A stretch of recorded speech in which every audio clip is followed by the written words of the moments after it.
everyone, welcome to the learner's house. So in this video, we will study normal distribution in detail. Normal distribution के और दो cases भी देखेंगे हम, जिसमें आता है हमारा log normal distribution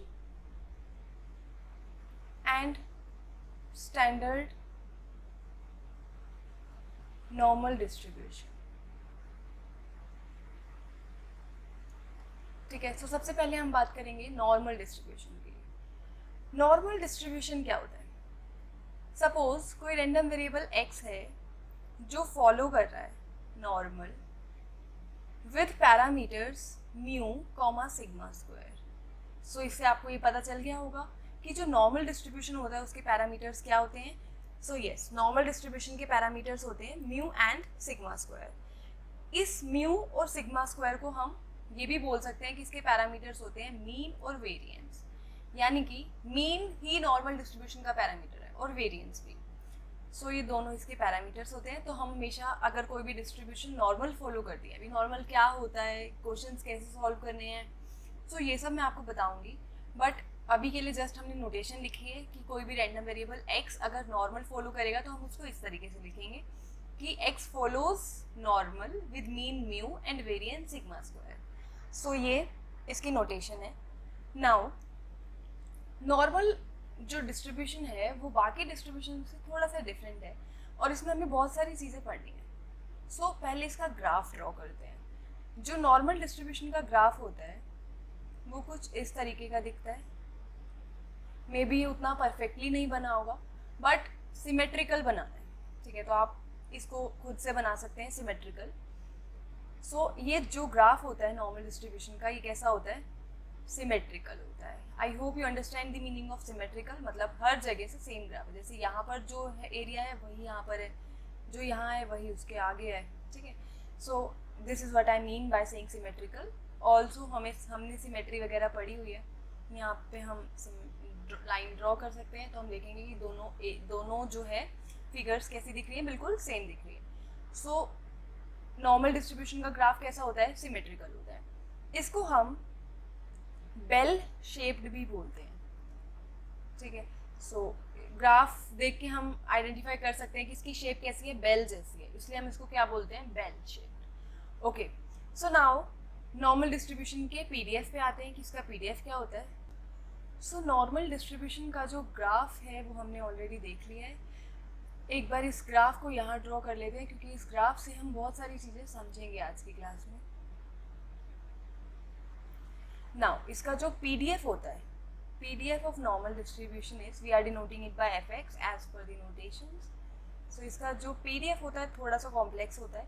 ऑल्सो हमें मेमोराइज करने की बिल्कुल भी ज़रूरत नहीं है. We hardly use it.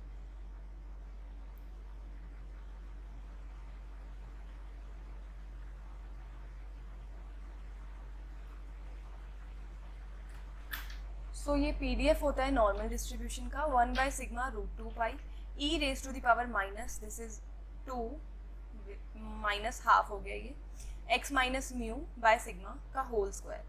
ठीक है, सो ये पीडीएफ होता है.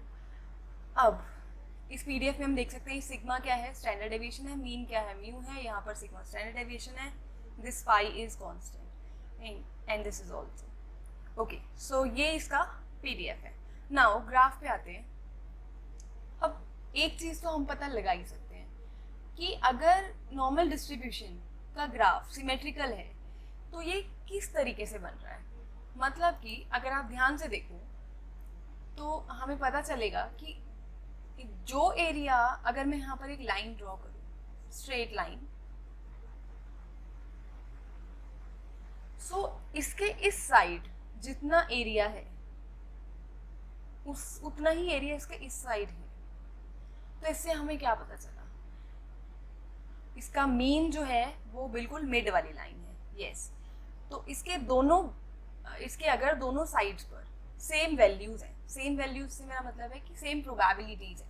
जैसे यहाँ पर कोई वैल्यू होगी वो यहाँ पर भी होगी, तो इसकी कुछ प्रोबेबिलिटी है, वही प्रोबेबिलिटी इसकी है. ठीक है, तो यहाँ से हम देख सकते हैं कि कैसा है, सिमेट्रिकल है, हर उसमें प्रोबेबिलिटी क्या है, सेम है. तो हम दोनों का मीन लेंगे तो वो कहाँ लाई करेगा? बीच में लाई करेगा. ठीक है, सो ये मीन होता है. नॉर्मल डिस्ट्रीब्यूशन का। नाउ मॉड तो हम देख ही सकते हैं कि मिडल वैल्यू इज मॉड। क्यों? क्योंकि उसी पॉइंट पर जो एरिया है वो कैसा है, सबसे ज़्यादा है। सो हमने देखा कि इसका मीन कहाँ होता है, बिल्कुल मिड में होता है। बाकी इन सब पे रीजनिंग अभी हम और डिटेल में पढ़ेंगे।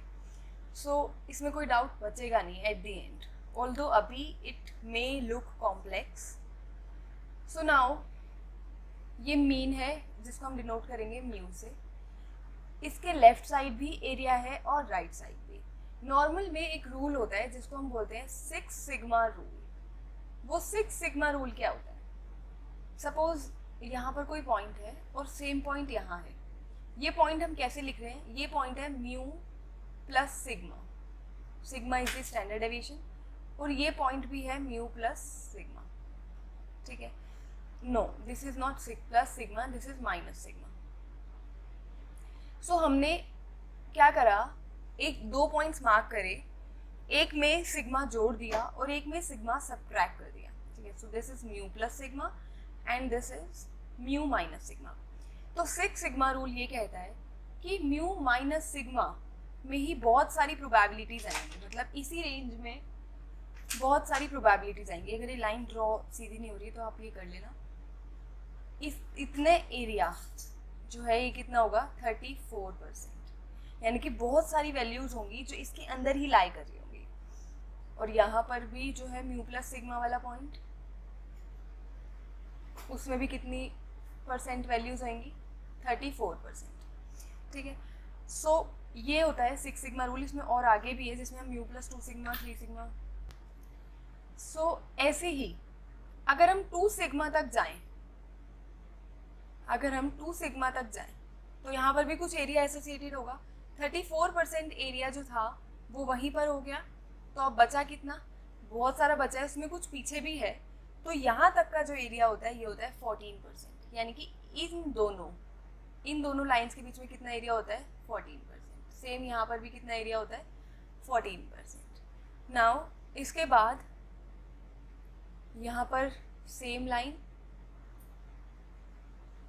यहाँ पर कितना एरिया होता है, mu minus 3 sigma, this is mu minus 2 sigma, this is mu plus 2 sigma and this is mu plus 3 sigma.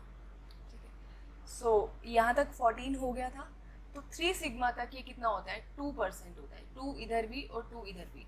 यानी कि जो नॉर्मल डिस्ट्रीब्यूशन है उसमें यहाँ तो मीन होता है, ये अपने दोनों साइड एरिया कितना होता है, बराबर बराबर होता है। और वो कितना होता है, 50% एरिया इस साइड होता है और 50% एरिया इस साइड होता है। ठीक है, सो इसके बीच में जो लाइन है वो क्या है, वो क्या बता रही है, मीन बता रही है, क्योंकि दोनों साइड में जितनी वैल्यूज हैं उनकी ओवरऑल प्रोबेबिलिटी क्या है, सेम है। इस साइड हो कोई भी वैल्यू, उसकी प्रोबेबिलिटी कितनी है, 50%। कोई भी वैल्यू इस साइड हो उसकी प्रोबेबिलिटी कितनी है, 50%। तो इसका मीन कहाँ लाई करता है, बिल्कुल बीच में लाई करता है। मोड भी यही पॉइंट है क्योंकि इस पॉइंट पर सबसे ज़्यादा एरिया है, पीक है इस पॉइंट पे, हम देख सकते हैं। मीडियन भी इस पॉइंट पर है। क्यों मीडियन इस पॉइंट पर है, 50% एरिया इधर है, 50% एरिया इधर है। मीडियन कौन सा पॉइंट होता है, बिल्कुल बीच वाला पॉइंट, जिससे छोटा एरिया भी 50% हो और जिससे बड़ा एरिया भी 50% हो। तो यही पॉइंट क्या है, मीडियन है। तो यहाँ पर हम क्या लिखेंगे कि जो नॉर्मल डिस्ट्रीब्यूशन होती है वो किसके इक्वल होती है, mean is equal to median is equal to mode. यानी कि अगर नॉर्मल डिस्ट्रीब्यूशन है तो उसमें ये तीनों चीज़ें क्या होती हैं, हमेशा बराबर होती हैं। Now focus on this 6 sigma rule. I think कि ग्राफ थोड़ा सा कॉम्प्लेक्स हो गया है, बट इसके बाद मैं इस ग्राफ को पूरा प्रॉपर इस पूरे एरिया पे बना दूंगी ताकि अच्छे से समझ आ जाए। ठीक है, ये समझाते हुए थोड़ा सा ट्रिकी हो गया, बट स्टिल अगर नहीं समझ आता तो you can comment down, I will make you understand that again. Okay, so यहाँ तक क्या है कि ये पॉइंट है म्यू। 6 सिग्मा रूल ये कहता है कि इस म्यू से हम 3 सिग्मा आगे जाएंगे और 3 सिग्मा पीछे जाएंगे। नॉर्मल डिस्ट्रीब्यूशन में एरिया सिर्फ इतना ही होगा, यानी कि म्यू प्लस 3 सिग्मा से बाहर कोई वैल्यू नहीं होगी और म्यू माइनस 3 सिग्मा के बाहर कोई वैल्यू नहीं होगी। उनके होने की प्रोबेबिलिटी क्या है, 0 है या नेग्लिजिबल है। ठीक है, सो हम म्यू के 3 सिग्मा इधर जाएंगे, 3 सिग्मा इधर जाएंगे। अब अगर हम म्यू के आगे सिर्फ सिग्मा तक गए, यानी कि म्यू प्लस सिग्मा तक गए, तो हमने देखा कि ये प्रोबेबिलिटी कितनी है 34, 0.34 है, या फिर ये एरिया कितना है 34% है। हम म्यू के लेफ्ट साइड गए तब भी एरिया कितना है 34% है, बट कहाँ तक, सिग्मा तक। हम म्यू में सिग्मा जोड़े तब उसके बीच में कोई वैल्यू है, यानी कि आप ये कह सकते हो कि म्यू और म्यू प्लस सिग्मा के बीच में कोई वैल्यू हो, इस बात की प्रोबेबिलिटी कितनी है 0.34। ऐसे ही म्यू और म्यू माइनस सिग्मा के बीच में हो तो इस बात की प्रोबेबिलिटी भी कितनी है 0.34 है। ऐसे ही म्यू माइनस 2 सिग्मा और म्यू माइनस सिग्मा के बीच में हो, इस बात की प्रोबेबिलिटी क्या है 0.14। अगेन म्यू प्लस सिग्मा और म्यू प्लस 2 सिग्मा के बीच में हो, इस बात की प्रोबेबिलिटी क्या है 0.14। म्यू माइनस 2 सिग्मा से म्यू माइनस 3 सिग्मा तक हो, इस बात की प्रोबेबिलिटी क्या है 0.02। और यहाँ पर भी म्यू प्लस 2 सिग्मा से म्यू प्लस 3 सिग्मा तक कोई भी वैल्यू जाए, इस बात की प्रोबेबिलिटी क्या है 0.02। सो आई होप कि नॉर्मल का ग्राफ अच्छे से समझ आया होगा। So now I am making the graph again, ताकि अगर ये कॉम्प्लेक्स लग रहा है या समझ नहीं आ रहा तो आप उसमें से कॉपी करके अपनी नोटबुक में ड्रॉ कर लें। ओके, सो ये ग्राफ है नॉर्मल डिस्ट्रीब्यूशन का, आप इसको कॉपी कर सकते हैं। बस एक चीज़ का ध्यान रखना कि ये जो एरिया है, मतलब ये जो एरिया है और ये जो एरिया है, ये दोनों इनके दूसरी साइड्स वाले एरिया से बड़े होने चाहिए। मतलब यहाँ सबसे ज़्यादा एरिया होना चाहिए, फिर यहाँ कम, फिर यहाँ कम, ऐसे ही यहाँ सबसे ज़्यादा एरिया, फिर यहाँ कम, फिर यहाँ कम, क्योंकि ये तो हम परसेंटेज से ही देख सकते हैं कि वो कम है। ठीक है, बाकी थोड़ा सा अप्रोप्रिएट ग्राफ नहीं बन पाया है क्योंकि ये मैंने वाइट बोर्ड पे बनाया है, बट अगर आप नोटबुक पे प्रॉपर बनाओगे तो ये काफ़ी सही बनेगा। ठीक है, now we will discuss the similarities and differences between two graphs of normal distribution. So suppose हमारे पास दो केसेस हैं। एक केस में हमें नॉर्मल डिस्ट्रीब्यूशन x फॉलो कर रहा है, उसका मीन है 50 और वेरिएंस है 100, और इसी में एक रैंडम वेरिएबल है y जो फॉलो कर रहा है normal with mean 60 and variance 100। एक और रैंडम वेरिएबल है z जो फॉलो कर रहा है normal with mean 80 and variance 100। ठीक है, सबसे पहले इसका ग्राफ देखते हैं कि इसमें क्या होगा। अगर आप रैंडम वेरिएबल x को ग्राफिकली रिप्रेजेंट करोगे तो क्या होगा कि फर्स्ट जो तीनों केसेस हैं इसमें वेरिएंस तीनों का सेम है बट मीन तीनों के अलग है। ठीक है, तो अगर हम 50 वाला ग्राफ बनाएंगे तो सपोज वो कुछ ऐसे बन रहा है। ठीक है, जिसमें यहाँ पर क्या लाई कर रहा है 50 लाई कर रहा है। अब ये वाला करते हैं, ये हो गया हमारा। अब इस पर आते हैं। सपोज कि इसका जो ग्राफ है इसमें मीन है 60, यानी कि मीन मीडियन मोड सब यही है, तो इट मीन्स कि ये जो 60 है वो कहीं यहाँ होगा। ठीक है, तो अब जो ग्राफ बनेगा उसका मिड पॉइंट कहाँ होना चाहिए, इस पे होना चाहिए। लेकिन वेरिएंस सबका क्या है, सेम है, यानी कि स्प्रेड सेम है। अगर ये भी इतना स्प्रेड हो रहा है तो बाकी भी इतने ही स्प्रेड होंगे, इसका मतलब सिर्फ इतना ही है। सो ये कुछ इस तरीके से होगा। ठीक है, सो इसमें 60 के इधर जितना एरिया है वही 60 के इधर है। यहाँ पर 50 के इस साइड जितना एरिया है वही एरिया इस साइड है। Now come to 80। अगर मीन 80 हो जाए तब क्या होगा, मीन 80 है मतलब हम और इधर आ गए 80, तो ये जो एरिया होगा इसका स्प्रेड अभी भी सेम है बट अब ये 80 के अबाउट है। ठीक है, सो आई होप आप इसको रिप्रेजेंट कर सकते हो। वेरिएंस तीनों का सेम है बट मीन चेंज होने की वजह से इनके ग्राफ में क्या हो गया, चेंज आ गया। यानी कि हमने तीनों केसेस में क्या करा है, मीन को इंक्रीज करा है। तो मीन को इंक्रीज होने से क्या हुआ, ये ग्राफ यहाँ बन रहा है, ये यहाँ बन रहा है, ये यहाँ बन रहा है। जिसका मीन जितना बड़ा है वो उतना राइट में है। इसका सबसे ज़्यादा मीन है तो ये उतना राइट में है, इसका उससे कम है ये उससे कम राइट में है, इसका सबसे कम है तो ये सबसे लेफ्ट में है।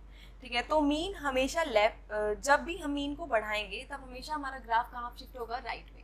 यानी कि अगर हमने क्या करा, मीन को इंक्रीज करा तो हमारा ग्राफ कहाँ पे जाएगा, राइट में जाएगा।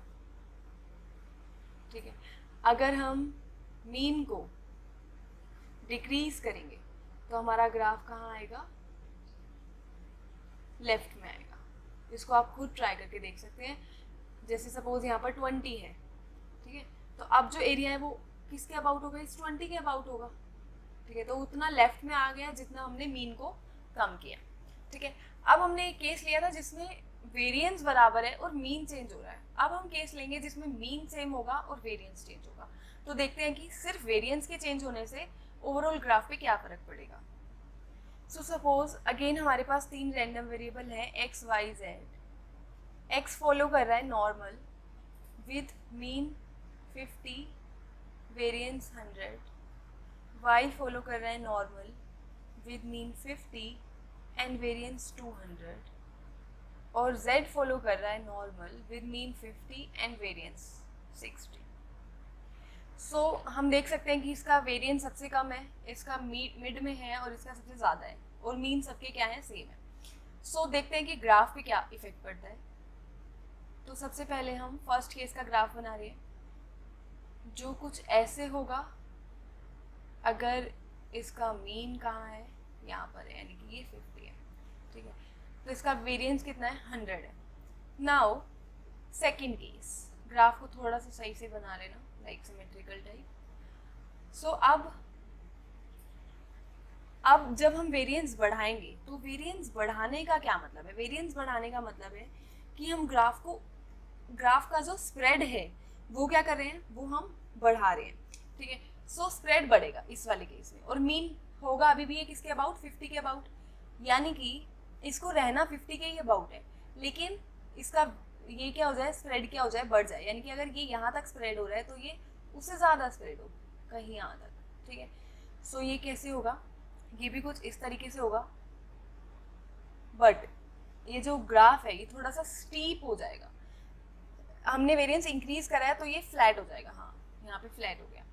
अब अगर हम इसको कम कर दें तो ये कुछ ऐसे जाता है, स्टीप हो गया। इससे दिख रहा है कि वेरिएंस क्या हो गया, कम हो गया, और यहाँ से ये भी दिख रहा है कि इसका वेरिएंस क्या है, सबसे ज़्यादा है, ठीक है। तो वेरिएंस कम होगा या ज़्यादा होगा वो क्या करेगा, उसकी शेप को चेंज कर देगा। तो जो ग्राफ है वो कैसा बनेगा, स्टीप बनेगा, यानी कि शार्प बनेगा। कब, जब हम वेरिएंस को क्या कर देंगे, कम कर देंगे। और फ्लैट बनेगा कब, जब हम वेरिएंस को क्या कर देंगे, इंक्रीज कर देंगे, ठीक है। ये ग्राफ थोड़े से परफेक्ट नहीं बने हैं due to this whiteboard thing. यहाँ पे मैं I am not able to draw that properly, but you can draw that in your notebook. I hope कि आइडिया क्लियर होगा कि इसको ड्रॉ करना कैसे है, ठीक है। So now moving on to, so अब हम पढ़ेंगे स्टैंडर्ड नॉर्मल डिस्ट्रीब्यूशन के बारे में। Standard normal distribution mean normal distribution का ही एक केस है, बट अगर आप सोच रहे होगे कि हमने नॉर्मल डिस्ट्रीब्यूशन में अभी प्रोबेबिलिटीज निकालना नहीं सीखा, हमें उसका मीन पता है, वेरिएंस पता है, पीडीएफ पता है, ग्राफ्स पता हैं, ठीक है, बट हमने अभी तक उसका ये नहीं देखा कि नॉर्मल डिस्ट्रीब्यूशन के क्वेश्चंस कैसे होंगे और उसको सॉल्व कैसे करेंगे, ठीक है। और हम सीधा आ गए किस पे, स्टैंडर्ड नॉर्मल डिस्ट्रीब्यूशन पे। तो ऐसा इसलिए क्योंकि जैसे गामा डिस्ट्रीब्यूशन को हम काई में चेंज करते हैं और फिर उसकी प्रोबेबिलिटीज निकालते हैं, वैसे ही जब भी हमारे पास नॉर्मल डिस्ट्रीब्यूशन होगा हम उसको किस में चेंज करेंगे, स्टैंडर्ड नॉर्मल डिस्ट्रीब्यूशन में, और तब उसकी प्रोबेबिलिटीज निकालेंगे, ठीक है।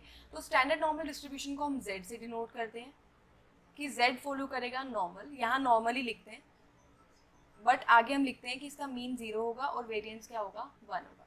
तो इसका मतलब है कि कौन सा डिस्ट्रीब्यूशन है, स्टैंडर्ड नॉर्मल डिस्ट्रीब्यूशन है। अब इसका जो पीडीएफ है वो हम नॉर्मल डिस्ट्रीब्यूशन से ही डेराइव कर सकते हैं, मीन को 0 रख के और वेरिएंस को 1 रख के। सो उस केस में हम ये चीज़ करेंगे। यहाँ पर जो नॉर्मल डिस्ट्रीब्यूशन है उसके पीडीएफ में था 1/σ√2π, तो सिग्मा की जगह हमने 1 रख दिया। अगेन यहाँ पर e⁻⁻½ है, x नहीं है, यहाँ पे z है, माइनस म्यू वहाँ लिखते हैं हम तो यहाँ पे 0 लिखेंगे, सिग्मा लिखते हैं वहाँ, यहाँ 1 लिखेंगे, ठीक है। सो इसका जो पीडीएफ है वो क्या हो जाता है, 1/√2π e⁻²⁻², ठीक है। सो ये पीडीएफ है किसका, स्टैंडर्ड नॉर्मल डिस्ट्रीब्यूशन का, जिसमें हमने कुछ भी स्पेशल नहीं किया, बस ये कंडीशंस को क्या कर दिया, नॉर्मल डिस्ट्रीब्यूशन में ही पुट कर दिया। नाउ जो नॉर्मल डिस्ट्रीब्यूशन थी वो मीन के अबाउट बन रहा था उसका पूरा ग्राफ, तो स्टैंडर्ड नॉर्मल डिस्ट्रीब्यूशन का पूरा ग्राफ किसके अबाउट बनेगा? स्टैंडर्ड नॉर्मल डिस्ट्रीब्यूशन का पूरा ग्राफ बनेगा जीरो के अबाउट, क्योंकि इसका मीन क्या है? जीरो है। वहाँ पर क्या था? म्यू था, तो यहाँ पर क्या है? जीरो है। अब नॉर्मल जो वहाँ हमने रूल फॉलो किया, 6 सिग्मा रूल, उसी को यहाँ पर लेके चलेंगे। अगर म्यू प्लस सिग्मा पे आए तो म्यू यहाँ पे कितना है? जीरो, और सिग्मा कितना है? 1, तो 0 + 1, यानी कि यहाँ पे क्या पॉइंट होगा? 1। यहाँ क्या होगा वो देख लेते हैं। यहाँ पे क्या होता है? म्यू माइनस सिग्मा, म्यू है 0 और सिग्मा है 1, तो म्यू 0 - 1 यानी कि ये होगा -1, एंड सो ऑन। हम म्यू + 2 सिग्मा लिखेंगे जो कि आएगा 0 + 2 यानी कि 2। ऐसे ही ये क्या आएगा? -2। Again this will be -3 and this will be 3। ठीक है, तो वहाँ पर हम mu plus sigma, mu + 2 sigma लिख रहे थे क्योंकि वहाँ पर हमें पता नहीं था कि म्यू क्या है और सिग्मा क्या है। ठीक है, वो हर क्वेश्चन के अकॉर्डिंग अलग अलग होगा, बट यहाँ पर हमें पता है म्यू और सिग्मा स्पेसिफिकली, तो हम ग्राफ कुछ इस तरीके से बनाएंगे। ठीक है, अब जो z होता है उसकी जो रेंज होती है उस पर अभी हम बात करेंगे। इससे पहले इन दोनों के बीच में एरिया कितना होगा? अगेन दैट 34%, यहाँ पर भी 34%। ठीक है, सो ये चीज़ है। अब यहाँ पर एक मतलब जो हम वहाँ फॉलो करते थे वही चीज़ यहाँ है, 0.34, 0.14, 0.202, क्योंकि हमने ये सब थोड़ी चेंज किया है, हमने बस स्पेसिफिक वैल्यूज़ दे दी क्योंकि वो वैल्यूज़ हमें पता थी। ठीक है, सो नाउ z की और x की दोनों की जो रेंज है वो पूरी रियल लाइन होती है, कोई भी वैल्यूज़ ले सकते हैं, यानी कि दोनों की रेंज -∞ से ∞ के बीच में होती है। ठीक है, नाउ स्टैंडर्ड नॉर्मल में एक बहुत इंपॉर्टेंट रिजल्ट है, उसको अभी हम पढ़ेंगे। पहले ये देख लेते हैं कि हम इसको इसमें कैसे कन्वर्ट करें, यानी कि नॉर्मल को स्टैंडर्ड नॉर्मल में कन्वर्ट करके हम इसका जो प्रोबेबिलिटी वैल्यूज़ हैं वो कैसे निकालते हैं।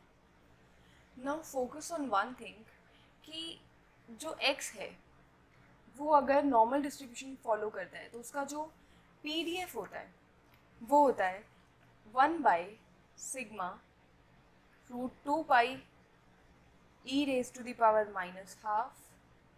x minus mu by sigma का होल स्क्वायर। ठीक है, तो ये क्या होता है? ये PDF होता है नॉर्मल डिस्ट्रीब्यूशन का। अब अगर हम स्टैंडर्ड नॉर्मल का PDF देखें तो वो क्या होता है? सिग्मा की जगह यहाँ पे 1 आ जाता है, 1/√2 पाई e⁻² z²। ये होता है जब हमने डेराइव किया था इसकी जगह 0 रख के और यहाँ पर 1 रख के एज पर the condition of standard normal distribution. तो अगर हम इन दोनों को कंपेयर करें तो हम देखेंगे कि z की जगह ये क्या लिखा हुआ है? x minus mu by sigma, यानी कि ये जो z होता है ये किसके इक्वल होता है? x minus mu by sigma के। तो ये रिलेशन है किस किसके बीच में? z और x के बीच में। ठीक है, अगर इसको हम नॉर्मली देख भी सकते हैं, अगर हम सपोज x कोई नॉर्मल डिस्ट्रीब्यूशन फॉलो करता है, ठीक है, बट अगर हमें इसको स्टैंडर्ड नॉर्मल में बदलना है तो इसका मीन क्या हो जाएगा? 0, वेरिएंस हो जाएगा 1, तो वो अल्टीमेटली स्टैंडर्ड नॉर्मल डिस्ट्रीब्यूशन के इक्वल हो जाएगा। बट क्वेश्चंस में इसको अप्लाई कैसे करें? सपोज हमें प्रोबेबिलिटी निकालनी है ये कि 2 तक की प्रोबेबिलिटी हमें निकालनी है कि x की वैल्यू कहाँ तक हो? 2 तक हो। तो हम क्या करेंगे? x को z में चेंज करेंगे। कैसे? म्यू से माइनस करके, सिग्मा से डिवाइड करके। तो ये काम हम सिर्फ यहाँ नहीं करेंगे, यहाँ भी करेंगे, 2 minus mu by sigma. So suppose कि इसका जो x है वो फॉलो कर रहा है normal with mean 2 and variance also 2। तो अगर ऐसा है तो इस x minus mu by sigma की जगह हम z लिख सकते हैं क्योंकि अब ये z के इक्वल हो गया। ये प्रोबेबिलिटी हमें चाहिए। So z less than equal to 2 minus mu is 2, यानी कि 2 माइनस 2 0 अपॉन में √2, क्योंकि ये सिग्मा स्क्वायर है और हमें यहाँ पे सिग्मा रखना है, तो अल्टीमेटली आंसर आ जाएगा 0।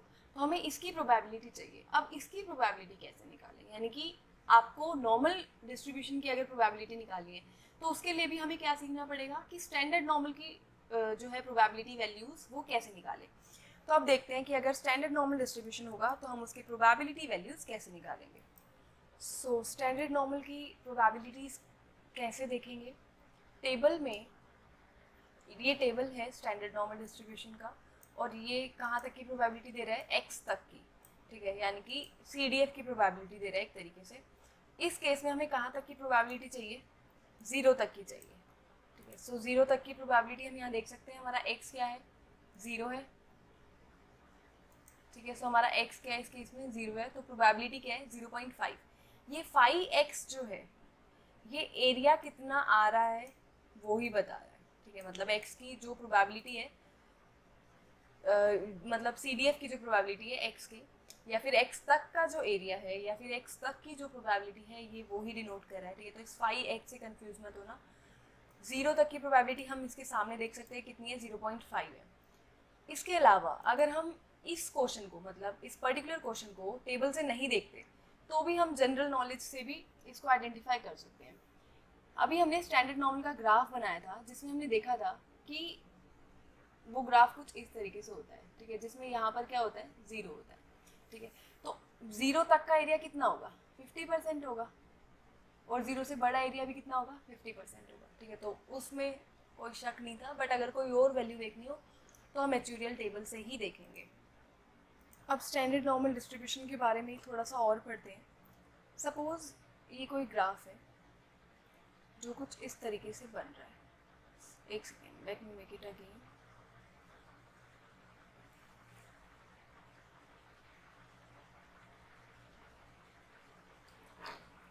So suppose it is a graph of standard normal distribution.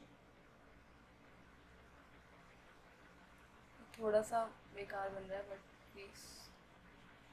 Suppose यहाँ पर कोई पॉइंट है A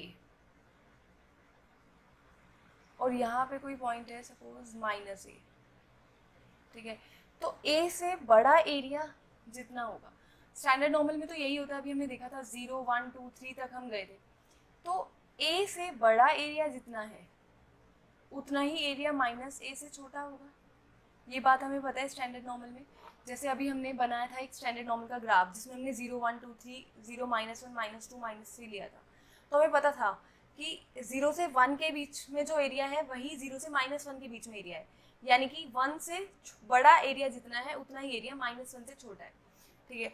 तो ये सिमेट्रिकल होता ही है, तो ये चीज़ जो है यहाँ पे होल्ड कर दी है।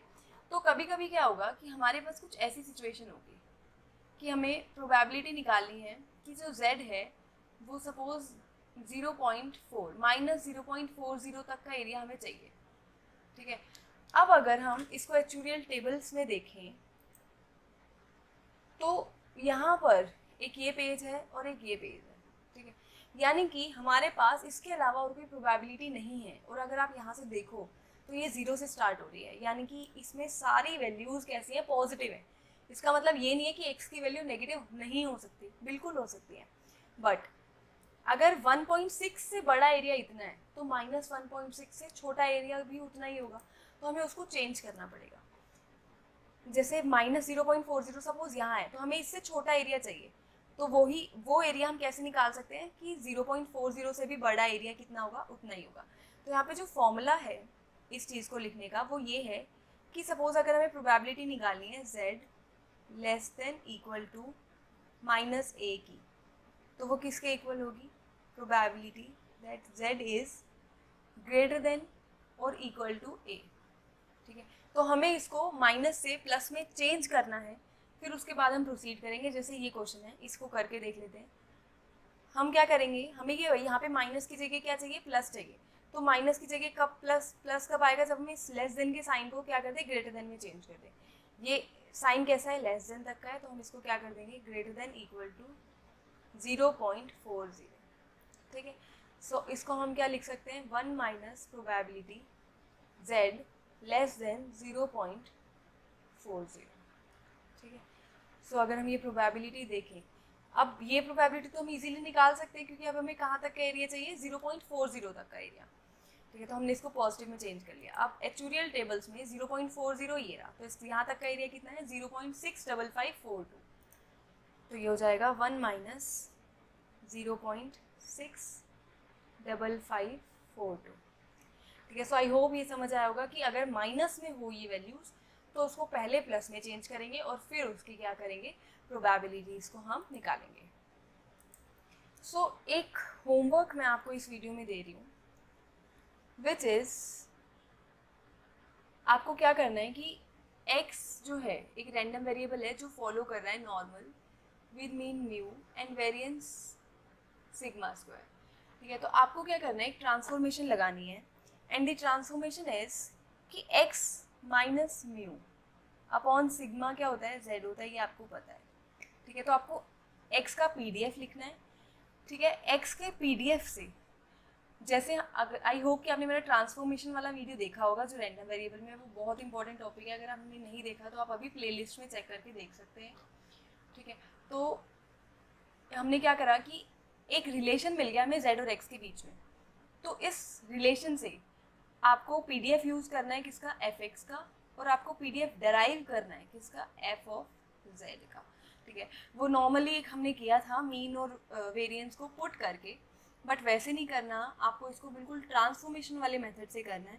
अगर आपने मेरी वो वीडियो नहीं देखी है तो पहले आप वो देख लो and then try this question. अगर नहीं होगा तो फिर मैं इसको वीडियो में ले लूँगी।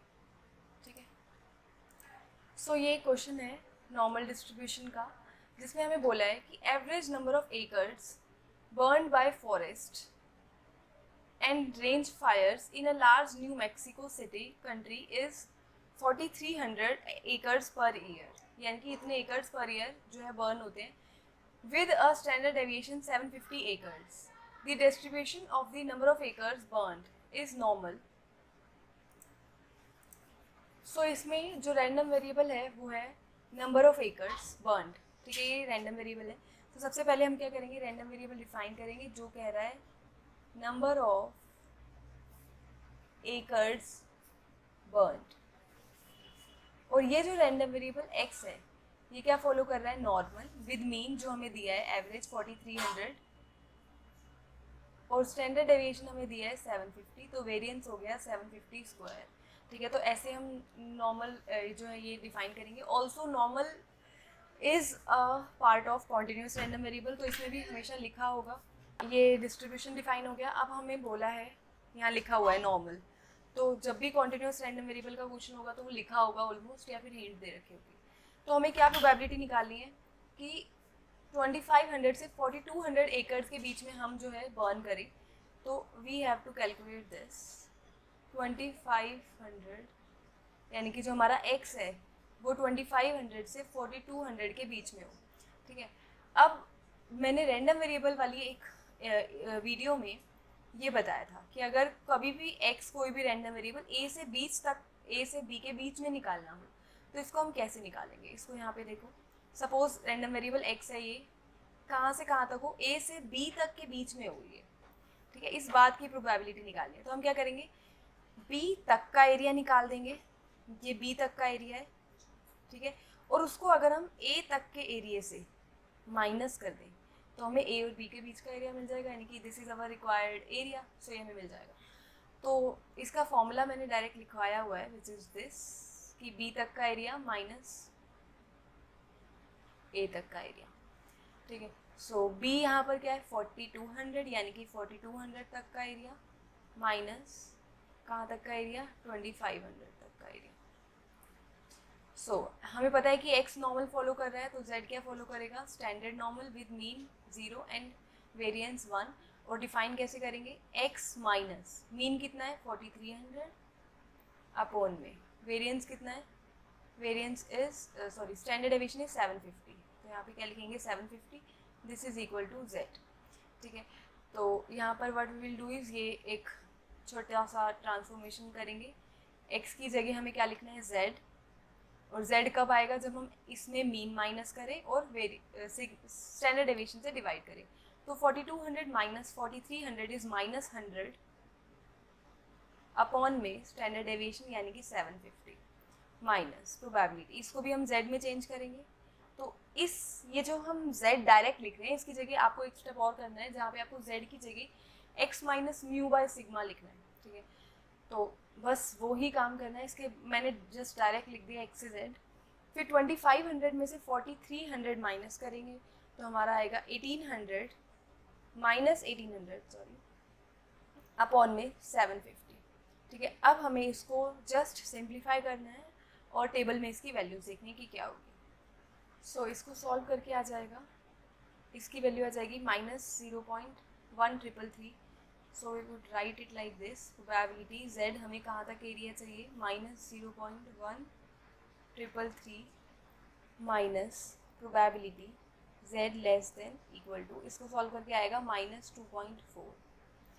ठीक है, सो यहाँ पर आ जाएगा। अब माइनस हमें -0.1333 से छोटा एरिया चाहिए, तो माइनस में हम वैसे भी प्रोबेबिलिटीज़ नहीं निकाल सकते एक्चुअल टेबल से, तो हम क्या करेंगे, इसको प्लस में चेंज करेंगे by changing this inequality sign. तो हो जाएगा 0.1333 माइनस प्रोबेबिलिटी। अब यहाँ पर ये एरिया कितना है, -2.4 तक का एरिया है, तो ये एरिया किसके बराबर होगा, 2.4 से बड़े एरिया के। ठीक है, हमने साइन चेंज कर दिया इनइक्वालिटी का और माइनस को प्लस में चेंज कर दिया। ठीक है, सो अब हमें क्या करना है, ये ग्रेटर देन है, लेकिन एक्चुअल टेबल कहाँ तक का एरिया देती है, CDF का एरिया देती है, ग्रेटर देन का नहीं देती, लेस देन का देती है। तो हम इसको लेस देन में चेंज करेंगे, सिमिलरली इसको भी लेस देन में चेंज करेंगे, तो आ जाएगा 1 minus probability z less then 2.4। ठीक है, सो ये 1 से 1 कट जाएगा और ये सारी प्रोबेबिलिटीज़ हम टेबल से देखेंगे। ठीक है, तो यहाँ पर आ जाएगा माइनस माइनस प्लस, यानी कि 2.4 तक का एरिया, माइनस में 0.1333 तक का एरिया। 2.4 हमें डायरेक्ट टेबल से मिल जाएगा, बट 0.1333 में हमें इंटरपोलेशन लगानी पड़ेगी। ये 0.13 का दे रखा होगा और 0.14 का दे रखा होगा, तो उसमें हम इंटरपोलेशन लगा के ये निकाल सकते हैं। ये काम आप खुद करेंगे। So moving on to our next question. So यहाँ पर हमें बताना है कि कितने एकड़ बर्न करें कि 38 परसेंटाइल वो कॉरस्पॉन्ड करे। इसका मतलब क्या है कि हमें सपोज हमने m एकड़ बर्न करा, तो 38 परसेंटाइल का मतलब है कि जितने एकड़ आप बर्न कर रहे हो वहाँ तक का एरिया कितना आना चाहिए, 38% आना चाहिए, यानी कि 0.38 हो, उसकी प्रोबेबिलिटी कितनी होनी चाहिए, 0.38 होनी चाहिए। तो इसको कैसे करेंगे, सबसे पहले we will change it into z। तो z में चेंज करेंगे, हो जाएगा m minus 4300 divided by standard deviation है हमारी 750, तो ये किसके इक्वल है, 0.38 के। तो सबसे पहला काम हमने क्या करा, नॉर्मल रैंडम वेरिएबल को किस में चेंज कर दिया, स्टैंडर्ड नॉर्मल रैंडम वेरिएबल में चेंज कर दिया। नाउ इस क्वेश्चन को करने के दो वे हैं, या तो हम परसेंटेज टेबल यूज़ करें या फिर हम प्रोबेबिलिटी टेबल यूज़ करें। अगर हम परसेंटेज टेबल यूज़ करेंगे तो हमें इंटरपोलेशन लगानी पड़ेगी, ऑल्दो दोनों में लगानी पड़ेगी, बट प्रोबेबिलिटी टेबल लगाने से आंसर थोड़ा ज़्यादा एक्यूरेट आ जाएगा। ठीक है, तो interpolation we are not using here. तो हम क्या करेंगे, इसको ग्रेटर देन में चेंज करेंगे। ठीक है, तो ग्रेटर देन में कैसे चेंज करेंगे, अगर ये a तक का एरिया है तो ये एरिया किससे बड़ा होगा, -a से, यानी कि इस पूरे को किस में चेंज कर देंगे, माइनस में। तो ये हो जाएगा 4300 माइनस m अपॉन में 750 इज इक्वल टू 0.38। ठीक है, इंटरपोलेशन आपको लगानी है, मैं राउंड ऑफ कर रही हूँ बट आपको नहीं करना। ठीक है, सो ये एक ऐसा पॉइंट है जिससे बड़ा एरिया कितना है, 38% है, यानी कि उसकी प्रोबेबिलिटी कितनी है, 0.38 है। ठीक है, अब इसको हम उसमें नहीं देख सकते प्रोबेबिलिटी टेबल में, तो हमें इसको ग्रेटर देन से किस में चेंज करना पड़ेगा, लेस देन में। तो हम इसको ऐसे लिखेंगे, z less then 4300 minus m upon में 750 इज इक्वल टू 0.38। इसको इधर लेके आएंगे, हो जाएगा 0.62 इज इक्वल टू प्रोबेबिलिटी कहाँ तक की, 4300 माइनस m अपॉन में 750। तो अब हमें एक ऐसा पॉइंट ढूंढना है जहाँ तक का एरिया कितना हो, 62% हो। तो अब हम यहाँ पे प्रोबेबिलिटी टेबल देखेंगे स्टैंडर्ड नॉर्मल की, तो एक ऐसा पॉइंट जहाँ तक का एरिया कितना हो, 62। तो 62 यहाँ तक है, 0.62.62172 ऑलमोस्ट है ये, तो 0.31 हो जाएगा। यानी कि एक ऐसा पॉइंट जहाँ तक का एरिया कितना हो, 62% हो, वो पॉइंट क्या है, 0.31 है। ठीक है, तो हम इसको इक्वेट कर देंगे। ये पॉइंट हमारा कितना आ रहा है, 4300 minus m upon 750 is equal to 0.31। ठीक है, सो यहाँ से हमें क्या करना है, इस m की वैल्यू निकालनी है।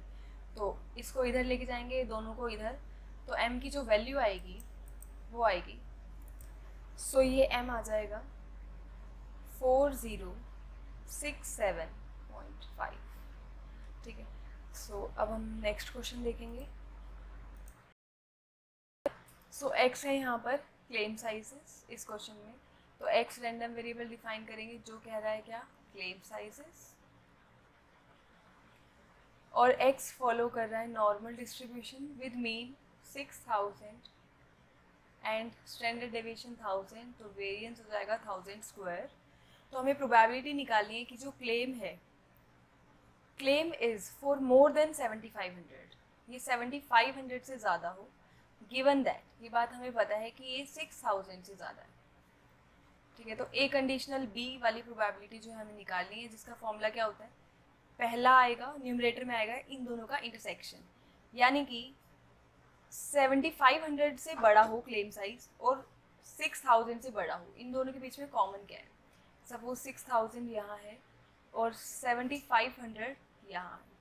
ठीक है, तो ये कह रहा है कि 6000 से बड़ा है और ये कह रहा है कि 7500 से बड़ा है, तो दोनों में कॉमन एरिया क्या है कि ये 7500 से बड़ा है, divided by denominator which is saying that x is greater then 6000। ठीक है, तो ये दोनों ही क्या फॉलो कर रहे हैं, नॉर्मल डिस्ट्रीब्यूशन फॉलो कर रहे हैं। तो सबसे पहले हम क्या करेंगे, इसको स्टैंडर्ड नॉर्मल में चेंज करेंगे। So let's do that. So ये हो जाएगा probability z is greater than 7500 को मीन से माइनस करेंगे तो ये हो जाएगा 1500 और स्टैंडर्ड डेविएशन से डिवाइड करेंगे, then it will be 1500 upon 1000 upon में probability z is greater than, अब 6000 को मीन से माइनस करेंगे 0 आ जाएगा। ठीक है, सो ये हो जाएगा probability that z is greater than, 2 0 से 2 0 cancel, then it will be 1.5 upon में probability z is greater than 0। तो ये दोनों प्रोबेबिलिटी हम उस क्वेश्चन से एक्चुअल टेबल से देख सकते हैं। ठीक है, तो ये काम आप कर लेना and this probability will come out to, मैं आपको आंसर बता देती हूँ। सो इसका जो आंसर आएगा वो है 0.13362, 0.13362। नॉर्मल मेथड है जिसमें हमें ग्रेटर देन है तो पहले लेस देन में चेंज करेंगे, फिर एक्चुअल टेबल से प्रोबेबिलिटी देख के लिख देंगे। ठीक है, सो डिस्क्रिप्शन बॉक्स से आप नॉर्मल और स्टैंडर्ड नॉर्मल डिस्ट्रीब्यूशन के और एक्सीलेंट क्वेश्चंस को डाउनलोड कर सकते हैं और वर्ड पे सॉल्व करने की कोशिश कर सकते हैं। ठीक है, वीडियो पसंद आई हो तो like comment share and subscribe to our channel the Learners House. Thank you.